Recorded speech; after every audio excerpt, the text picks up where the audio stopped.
ऐसे घूर के क्यों देख रही हो? क्यों, तुम्हें इससे क्या प्रॉब्लम हो रही है? मेरी आंखें मेरी मर्जी, मैं जहाँ भी देखूं तुम्हें इससे क्या? अजीब पागल लड़की है, इसे तो बहुत करने बेकार है।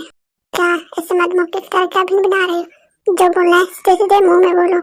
अरे नहीं नहीं नहीं, मैं कौन दिन बनाऊंगा। मैं ये सोच रहा था कि जब तक वो लोग बात कर रहे हैं तब तक मैं तुम्हें पूरा मेंशन घुमा दूं। ओके ठीक है, चलो फिर। बोलिए मिस्टर आर्यन, क्या बात करनी थी आपको? जिन, हाँ, फिर जिन कबर्ड में से ते की फोटो लेकर आती है और साइन को दिखाती है। ये तेसी की फोटो आपके पास कैसे? ये तेसी नहीं, ये हमारी बहू और जंकू की वाइफ है। ते, क्या ऐसे कैसे हो सकता है? ये सच है आंटी, ये मेरी दी है, ते दी। और मुझे पता है, मेरा दिल कहता है कि जो बाहर है वो ते दी ही है। हम बस आपसे सच्चाई जानना चाहते हैं, प्लीज। हाँ आंटी प्लीज, आप हमें ये मत समझना कि हम आपसे आपकी बेटी जीना चाहते हैं। हम बस आपसे सच्चाई जानना चाहते हैं, प्लीज। हाँ हाँ मिस साइन, प्लीज मैं आपके आगे हाथ जोड़ती हूँ। प्लीज नहीं, आप ऐसा मत करिए, आप मुझे शर्मिंदा कर रही हैं। मैं आप लोगों का दर्द समझ सकती हूँ, क्योंकि मेरे बेटे बहू की भी एक एक्सीडेंट में मौत हो गई थी। आप लोगों को सच्चाई जाननी है, ठीक है? मैं बताती हूँ, सब बताती हूँ। आप लोगों ने सही कहा, तेसी मेरी बेटी नहीं है। वो तो मुझे देगू की नदी के पास एक गंभीर हालत में मिली थी। उसकी हालत बहुत खराब थी। उसके सीने पे गोली लगी थी और उसके सर पर भी बहुत चोट लगी थी। जब मैं उसे हॉस्पिटल लेकर गई, डॉक्टर ने कहा कि वो उनके बस की बात नहीं है, इसलिए मैं उसे लंदन लेकर गई।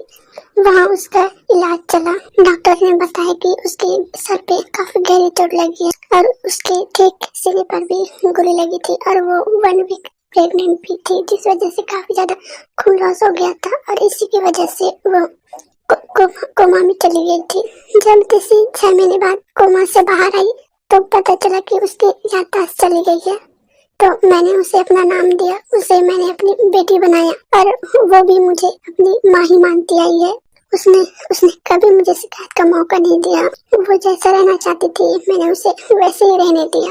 मैंने उसे ये एहसास नहीं होने दिया कि मैं उसकी सगी माँ नहीं हूँ और उसने भी कोई कमी नहीं छोड़ी। उसने भी मुझे माँ का बहुत सारा प्यार दिया। मैं सच में बहुत लकी समझती थी खुद को कि मुझे जैसे जैसे बेटी मिली। आपने उन्हें सच बताने की कभी कोशिश नहीं की?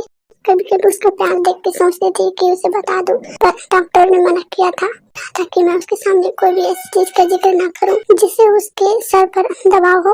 अगर मैंने ऐसा किया तो उसकी जान भी जा सकती है, बस इसलिए मैंने उसे नहीं बताया। और जब आज आप लोगों ने कहा कि वो आपकी थे है तो एक तरह से खुशी भी हो रही है कि उसे अपनी फैमिली मिल गई और एक तरह से दुख भी हो रहा है कि अब वो मुझसे बिछड़ जाएगी, मुझसे दूर चली जाएगी।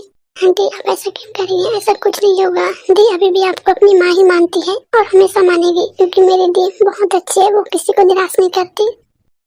तुमने सही कहा जिमिन, तुम्हारी दी बहुत अच्छी है, सच में बहुत अच्छी है वो। Thank you Sain, thank you so much हमारी बात को समझने के लिए। नहीं जिन, इसमें थैंक यू कहने वाली कोई बात नहीं है। प्लीज आप मुझे ऐसा कह के शर्मिंदा मत कीजिए। मैंने तो बस आप लोगों की अमानत को संभाल के रखा है, अब आप लोगों की जिम्मेदारी है ये।